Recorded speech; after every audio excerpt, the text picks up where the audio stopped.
del diencéfalo, ¿verdad? Sí, todos, el tálamo, hipotálamo, tálamo y epitálamo tienen funciones hormonales. La neurohipófisis es la que se conecta con el hipotálamo y la adenohipófisis es la que, esa parte, ajá, exactamente. Y bueno, pues precisamente como veíamos, ¿no? Es lo que les decía hace un momento aquí. La neurohipófisis va a estar conectada por acá con el hipotálamo, por eso por aquí, veremos que va a haber como neuronas que tienen una función secreta, ¿sale? Este, movimientos precisos. Ah, exactamente. Es el que nos marea. Ah, sí, pues sí, precisamente, les decía, al mantener el equilibrio y la postura, está pues, precisamente relacionado con eso. Ahora, les decía, si recibimos un sobreestímulo de este cerebelo, pues puede ocurrir eso de lo que le conocemos como mareo, ¿sí? Y tiene que ver con esto que hablábamos también del tono muscular. ¿A uno no les pasa que cuando se marean como que se sienten débiles, ¿no? Y si no débiles en cuanto al músculo esquelético, no sienten hasta el reflejo vomitivo, ¿sí? Porque precisamente se pierde el tono muscular del tracto digestivo. Entonces, precisamente es por ese sobreestímulo, ¿sale? Entonces, ¿qué era el tono muscular? La capacidad de contracción del músculo, ¿sí? La fuerza, pues, del músculo, ¿sí? A eso nos referimos con tono. Este, ¿Qué tiene que ver con lo del tono muscular? Creo que ya se contestó esa pregunta, ¿verdad? Si no, me vuelves a escribir. Este, ¿No me quiere cantar las mañanitas? No, no quiero, pero feliz cumpleaños. Entonces, pues ahí está, chicos, ¿sí? Bueno, ahora, anatómicamente, pues es bien simple, ¿no? Va a estar formado por dos hemisferios, ¿sí? Este hemisferio va a estar, perdón, estos dos hemisferios van a estar separados por un cuerpo llamado vermis, ¿sí? Y cada hemisferio tendrá tres lóbulos. Cada uno de estos tres lóbulos está conectado a una parte del tronco encefálico, ¿sí? Aquí podemos ver precisamente los pedúnculos superior, medio e inferior, que van precisamente al mesencéfalo, al puente y al bulbo raquídeo, ¿sale? Entonces, pues bueno, ahorita vamos a platicar también un poco de eso. Y si se fijan, pues tiene una organización muy parecida al cerebro, ¿sí? En la parte más externa, en la llamada corteza, encontraremos somas neuronales, ¿sí? Y en la parte más interna, pues encontraremos a la llamada materia blanca, o sea, axones. Y estos axones son los que se van a conectar con el tronco encefálico, ¿sale? Entonces, bueno. Y hay muchas más funciones del cerebelo, pero ya que hablemos del nervio vestíbulo coclear, platiquemos un poquito más de eso, porque ya ven que ahorita les mencionaba lo del vértigo, ¿no? Entonces, pues ahí platicaremos un poquito más, ¿sí? Ya que veamos al nervio vestíbulo coclear, veremos qué onda con eso. Y bueno, pues acá hay otra pregunta de examen, ¿no? Nos dicen, ¿cuál es el órgano encargado de regular los movimientos finos? ¿Sí? Pues precisamente el órgano del que estamos hablando, pues, el cerebelo. Ahora, acuérdense que en el examen le ponen movimientos finos o nos pueden poner también movimientos coordinados. Movimientos coordinados. ¿Sale? Ahora, esto nos han preguntado en un examen. Puede que en otro examen me pregunten ahora, ¿cuál es el encargado de mantener la postura, de mantener el equilibrio,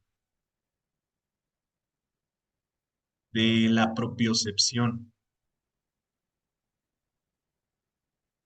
¿Sí? Va a ser pues también el cerebelo. Con propiocepción me refiero a estas dos, ¿eh? Propiocepción me refiero a la percepción de mi postura y la percepción de mi movimiento. Por eso les decía, está muy relacionado con esta cuestión del mareo, ¿no? Porque pues, precisamente el mareo es, como les decía, un sobreestímulo de estas dos características, ¿vale? Entonces, bueno, a ver, me dicen por acá, entonces el cerebelo mediante los movimientos finos mantiene y armoniza el tono muscular, no, no por los movimientos finos, sino por su relación con la cóclea, ¿sí? Recuerda que un sobreestímulo de la cóclea puede causar lo que llamamos mareo, ¿no? Y ese llamado mareo nos puede, pues, hacer perder ese tono muscular. No es que tenga que ver el tono muscular con los movimientos finos, ¿vale? Bueno, y bueno, pues vamos a la siguiente y última parte del encéfalo, que es el tronco encefálico. Antes de seguir, vamos a regresarnos un poco para que recuerden qué es lo que estamos viendo, porque tal vez ya nos fuimos un poco lejos, ¿no? Entonces, estamos viendo la clasificación anatómica del sistema nervioso, ¿sí? Y estamos viendo el sistema nervioso central. Entonces, este sistema nervioso central está formado por el encéfalo, ¿sí? El encéfalo tiene sus subestructuras que son el cerebro, que ya vimos, ¿sí? El cerebelo, que ya vimos, y nos falta el tronco encefálico, ¿sí? Entonces, pues vamos a terminar ya con este tronco encefálico. Después vamos a ver la médula espinal. Sí.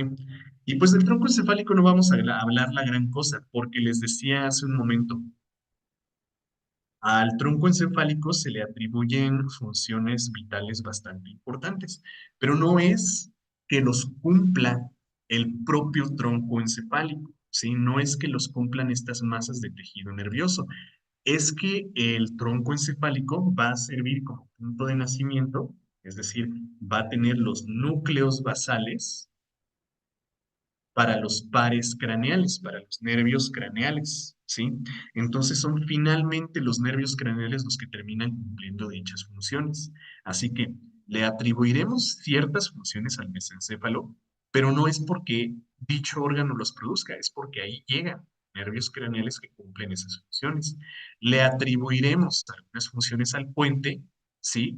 Pero no es que el propio puente lo haga, es que aquí llegan nervios craneales que cumplen dichas funciones. Y lo mismo con el requídeo.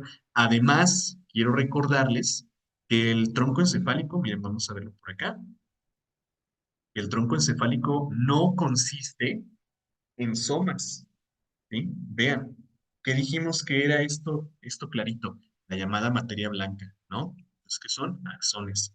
Y bueno, ¿cuál es la función de los axones? Formar los nervios, ¿sí? Entonces, ¿de dónde van a salir los nervios craneales? De aquí del tronco encefálico. Entonces, repito, le atribuiremos funciones vitales al tronco encefálico, pero no es que él las cumpla, es que lo cumplen los nervios craneales que llegan ahí, ¿sale? Bueno, ok. Entonces, eh, el mesencéfalo va a estar relacionado con dos funciones, ¿sí? Los reflejos auditivos y visuales. Mucho ojo con lo que les estoy hablando aquí. Con reflejos no me refiero al llamado arco reflejo. Ahorita vamos a hablar de eso, ¿eh? No me refiero al llamado arco reflejo, con esto no me refiero a eso, ¿sí? Con la recepción de los reflejos, o bueno, núcleos para los centros de reflejos visuales, con esto de reflejos visuales, me refiero pues simplemente a la respuesta, ¿sí? La respuesta a un estímulo visual. Entonces, si yo recibo el estímulo de que algo, un objeto viene hacia mí, bueno, pues voy a reaccionar moviéndome eh, para evitar ese objeto, ¿no? Si veo que se viene moviendo hacia mí la que me gusta, pues más bien me voy a quedar ahí, ¿no? Para que choque conmigo. Entonces, pues es la respuesta a ese reflejo. Y lo mismo auditivo, ¿sale? Si escucho un ruido amenazador, pues lo que voy a hacer es y bueno, pues estos núcleos van a ser los llamados colículos, ¿sí? Los dos colículos superiores y los dos colículos inferiores. Entonces aquí van a llegar, perdón, dos pares craneales, ¿sí? Dos nervios craneales, ¿de acuerdo? Luego, en el puente nosotros vamos a tener núcleos, miren, para cuatro nervios craneales, ¿sí? Para cuatro nervios craneales que son el trigémino, que son el abducens, que son el vestíbulo coclear y el nervio facial, ¿sí? Entonces, pues estos van a estar muy relacionados con funciones, ¿se acuerdan del vestíbulo coclear, no? Del que hablábamos hace un momento con el cerebelo. Entonces, estos van a estar relacionados con la respiración, ¿sí? Y pues precisamente la ritmicidad respiratoria. Entonces, nosotros respiramos gracias a la contracción del diafragma y los músculos intercostales, ¿verdad? Pero el volumen de aire que entra a los pulmones va a ser pues mediado por estos nervios, Entonces, sobre todo el vestíbulo coclear está muy relacionado con esto de la ritmicidad respiratoria. Y el siguiente, el bulbo raquídeo, lo mismo, ritmicidad respiratoria, pero aquí también podemos destacar sobre todo el ritmo cardíaco, ¿sí? El bulbo raquídeo está muy relacionado con el nervio, perdón, con el ritmo cardíaco, porque aquí va a llegar uno de los nervios más importantes de nuestro cuerpo, que es el neumogástrico, ¿sí? Número 10 va a estar a cargo de la ritmicidad cardíaca, ¿sí? Por eso al bulbo raquídeo se le atribuye esa función, ¿sí? Entonces aquí les repito, chicos, hago énfasis en que le estoy atribuyendo esta función, estas funciones, ¿sí? La ritmicidad del corazón y la ritmicidad de respiración al bulbo raquídeo, ¿sí? Pero no es que sea el propio bulbo raquídeo el que hace eso. Son nervios craneales que llegan aquí al bulbo raquídeo los que esas funciones, ¿sí? Y bueno, como el nervio neurogástrico también está relacionado con esto, el bulbo raquídeo está relacionado también con el vómito, la deglución, el estornudo, la tos y el hipo, ¿sí? El nervio neumogástrico, luego vamos a ver que se extiende desde el encéfalo hasta la cavidad pélvica, ¿sí? Llega casi, casi hasta la cavidad pélvica, ¿sí? Entonces, pues, como va a estar pasando, por ejemplo, por la tráquea, por la laringe, por los pulmones, pues está relacionado con estos tres fenómenos del sistema respiratorio, ¿no? El estornudo, la tos y el hipo. Estos dos principalmente cuando tenemos algún cuerpo extraño que expulsar. Y el hipo, pues no sabemos ni por qué, ¿sí? Luego, vómito, deglución. Estos dos están muy relacionados con el sistema digestivo, entonces va a estar relacionada aquí la faringe, la orofaringe, pues, y el esófago, ¿sale? Entonces, repito, no porque el propio bulbo raquídeo haga eso, ¿sí? Sino que es el nervio neumogástrico, el par craneal número 10 el que controla esas funciones. ¿Y a dónde llega el par craneal número 10? Miren, y está a la parte más superior del bulbo raquídeo, ¿de acuerdo? Entonces, bueno, les repito, les atribuimos funciones muy concretas, muy, muy concretas, ¿verdad? Pero pues no es que el propio tronco encefálico cumpla esas funciones, ¿sí? Este, es que son los nervios craneales. Entonces, esas son las funciones. Me dicen por acá, ¿el tronco encefálico no es el de los movimientos involuntarios? Sí, es precisamente de lo que estamos hablando. El ritmo cardíaco tú no lo puedes controlar, ¿verdad? La deglución ya a nivel del esófago tampoco lo puedes controlar. El vómito no lo puedes controlar, el estornudo no lo puedes controlar. Entonces, sí, por eso lo relacionamos. O bueno, por eso se le atribuyen eso de los movimientos. Pero los que están relacionados únicamente con el nervio neumogástrico, ¿sí? El par craneal número 10. ¿Sale? Bueno, ok, vamos entonces con la siguiente porción, que es la médula espinal. ¿Sale? La médula espinal ya se encuentra fuera de la cavidad craneal. Espérenme un poquito, denme un momento.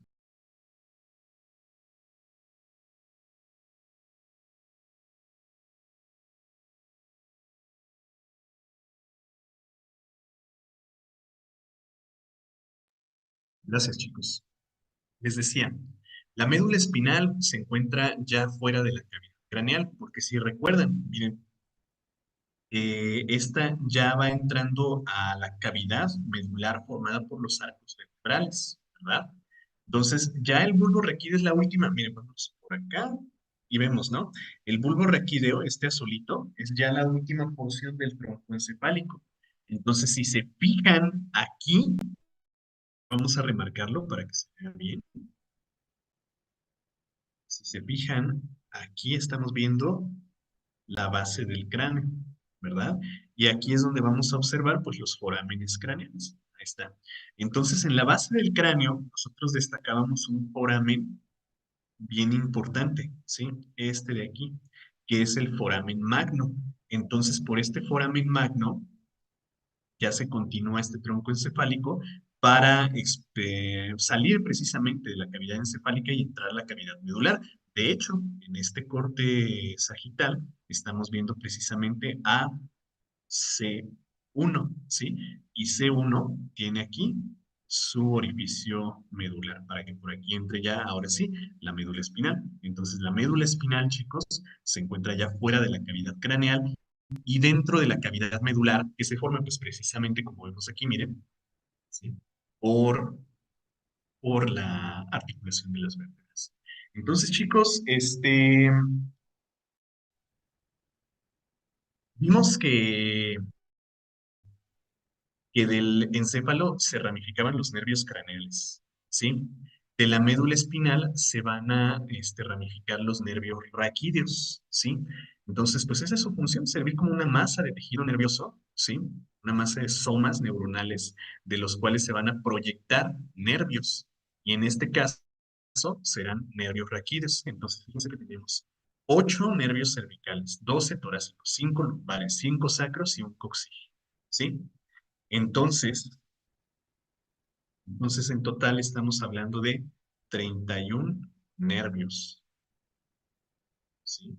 Y van a ser 31 nervios que van a un lado y a otro de nuestro cuerpo, ¿sí? A un lado y a otro. Entonces, en realidad son 31 pares, pares de nervios, ¿sí? Estamos hablando pues de 62 nervios raquídeos, nervios espinales, ¿sale? Bueno, antes pues de hablar de los nervios, vamos a hablar de la propia médula espinal, ¿sí? Entonces, la médula espinal es una masa de tejido nervioso. Sigue siendo parte del sistema nervioso. ¿Qué significa eso? Pues que va a estar cubierta por las meninges. Entonces, aquí vemos precisamente, ¿no? La pia madre y el aracnoides, ¿sí? Pia madre y aracnoides. La dura madre, pues aquí se ha retirado, ¿verdad? Entonces, vemos pia madre y aracnoides. Y podemos destacar a esta porción como la parte anterior y atrás la parte posterior, ¿sí? Ahorita vamos a ver por qué. La anatomía de la médula espinal podemos clasificar de esa manera, ¿sí? Entonces vemos que de esta parte precisamente, pues, se está ramificando hacia cada lado un par de nervios, ¿sí? Un par de nervios, uno hacia un lado y otro hacia el otro. Estos son los llamados nervios raquídeos, ¿sí? Entonces aquí en el centro tenemos una masa de tejido nervioso. Eh, Aquí vemos precisamente cuál es la extensión de la médula espinal. Si se fijan, esta médula espinal está terminando a nivel de, bueno, entre C1 y C2, ¿sí? Aquí está el límite de la médula espinal. ¿Sí lo vemos? Entre C1 y C2. Acuérdense, miren, aquí hay una costilla, ¿sí? Que es la última costilla flotante, entonces esto es T12, ¿sí? A partir de T12 sigue C1, ¿sí? Y aquí está C2. Por eso les digo, miren, a más o menos entre C1 y C2, ahí está el final de la médula espinal. Ya todo lo demás, pues van a ser nervios, ahora sí nervios que se ramifican para formar plexos, ¿sale? Entonces, este conjunto de nervios es a lo que comúnmente se le llama la cola de caballo, ¿sí? Y pues consiste ya en únicamente nervios. Ay, sí es cierto, le puse C, perdón, es L, sí es cierto. Y no sé en qué estaba pensando. Sí, seguramente estaba pensando en la que me gusta. Sí, L, perdón, no sé por qué le puse C. Entonces, L1 y L2, ¿sí? Ya las lumbares. Gracias, ¿eh? Gracias por la corrección. Ahí cometí un errorcillo. Sí, L1 y L2. A ver, ¿qué más dicen por acá? Este tema ya lo tenemos en... Sí, este ya está en su grupo, ¿eh? Este ya lo pueden encontrar en su grupo. Es como si el cerebro fueran distintos estados donde cada uno sale su tren y el tronco sería la estación central. Y se dividía en regiones. Pues sí, sí, es una buena forma de verlo, sí, como si fueran diferentes estados exactamente, como diferentes ciudades, ¿no? Y tienen por ahí un centro de comunicación exactamente. Sí. Es una buena forma de verlo, sí. Bueno, entonces pues ahí termina la médula espinal. Se continúa ya con la cola de caballo, que como pueden ver son puros nervios, ¿sí? Entonces ahorita vamos a ver qué onda con la médula espinal. Entonces ahora sí, la médula espinal, ¿sí? Si se fijan, miren, vamos a poner otra vez la imagen de contraste del cerebro, ¿sí?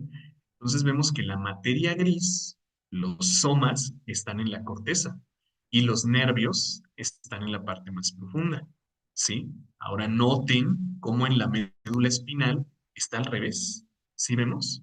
Como en la parte de la corteza, ¿sí? Como aquí en la corteza encontramos más bien la materia blanca o sustancia blanca, los axones, y en el centro, en la parte más profunda de la médula espinal, eh, los somas, ¿sí?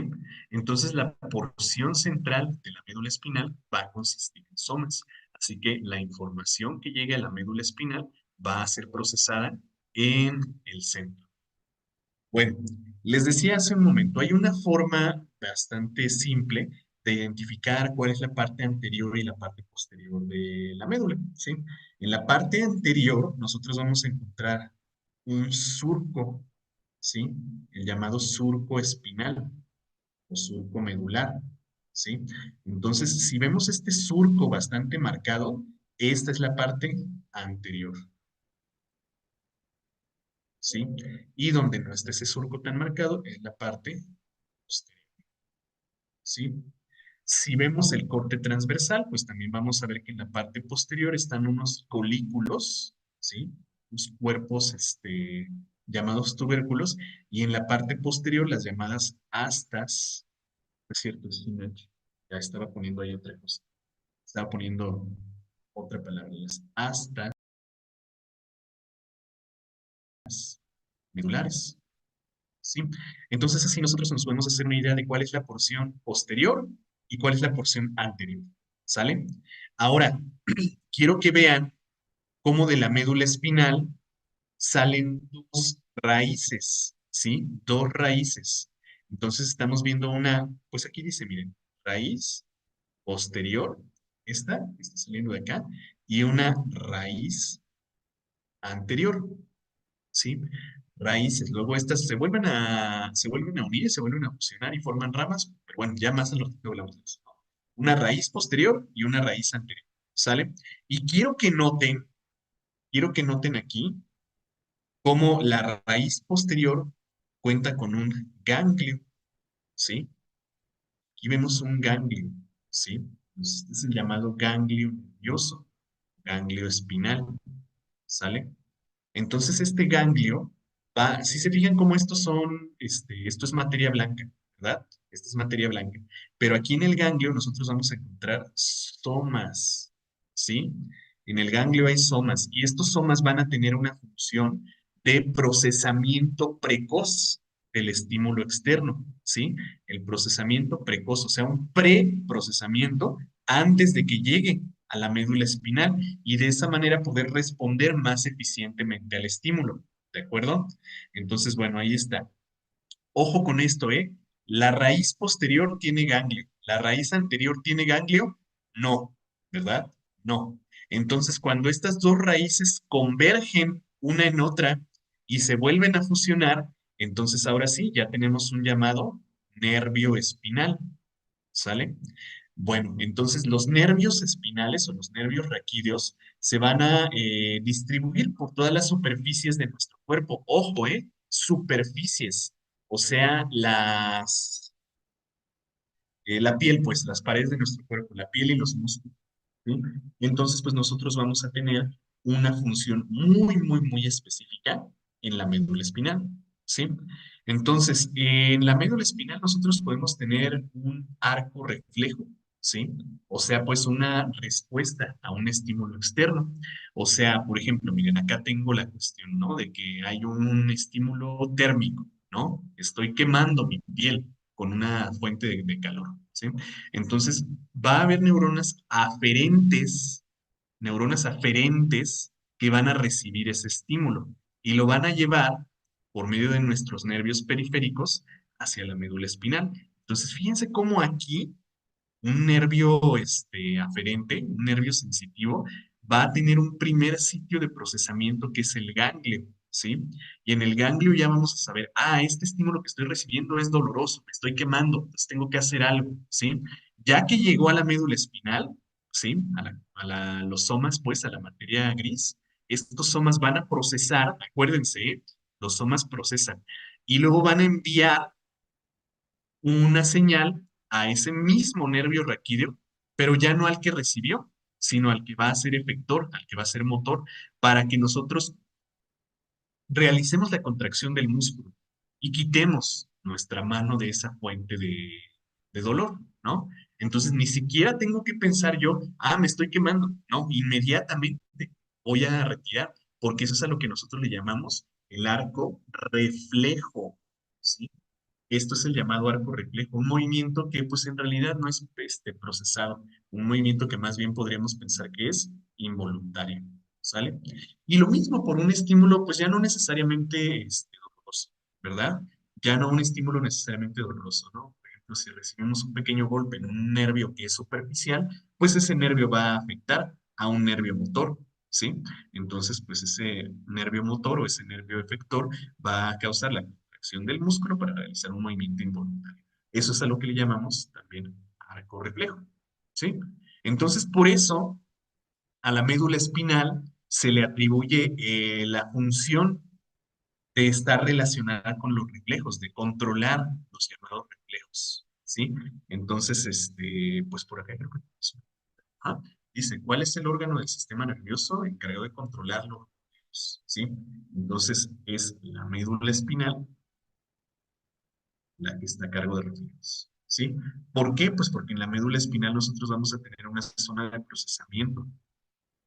procesamiento pues precoz, que es el ganglio nervioso, ¿sí? O el ganglio espinal.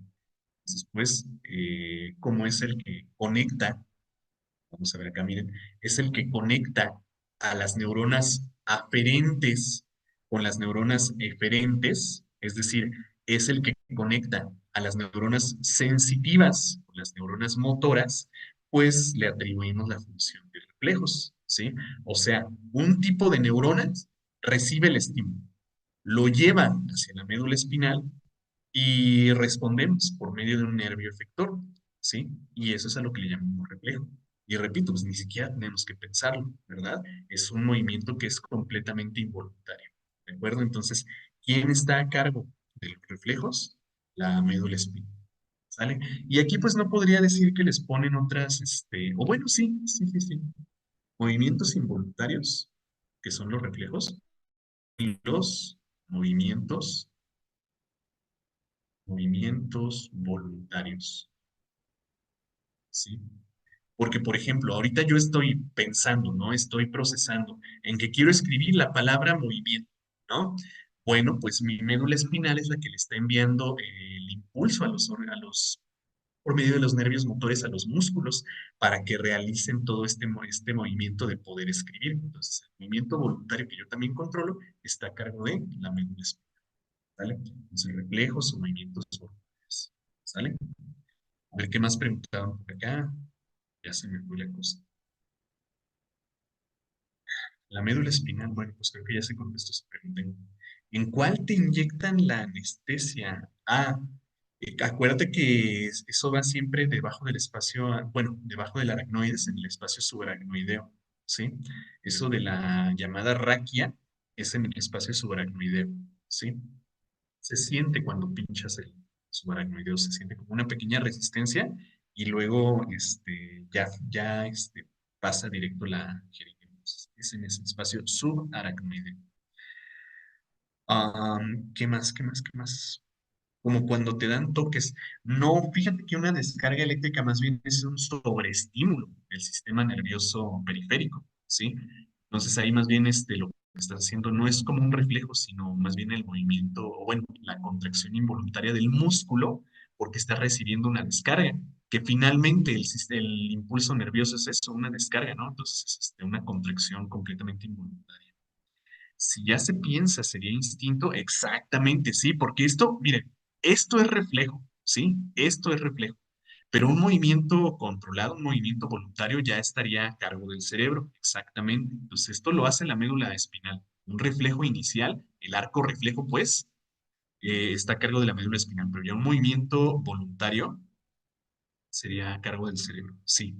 Entonces, cuando te das un golpe en el codo y se te duerme ahí, entra el arco reflejo, no, eso es otra cosa, ¿sí? Ahí más bien es un pequeño daño a un nervio muy, muy superficial. Al ratito que veamos a los nervios, les digo, dice, en los ganglios espinales tenemos interneuronas, sí, sí va a haber interneuronas en el ganglio espinal. Ya mañana vamos a platicar un poquito de eso, porque creo que ya se nos está acabando el tiempo.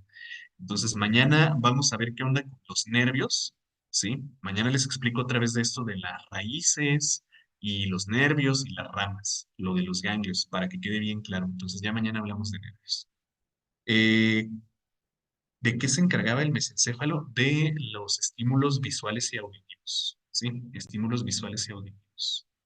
Bueno, pues vamos a dejarle pues ya hasta aquí, chicos. Ya por hoy sería todo. Ya vimos qué onda con la médula espinal y el cerebelo y qué es en realidad lo único que nos pregunta en el examen. Hay por ahí algunas preguntas sobre su clasificación, pero pues ya mañana las terminamos de ver. Entonces, no me voy a entretener tanto en la clase de mañana porque es sobre los nervios raquídeos y nervios craneales. Y si me voy por otro lado, pues sí, nos vamos a echar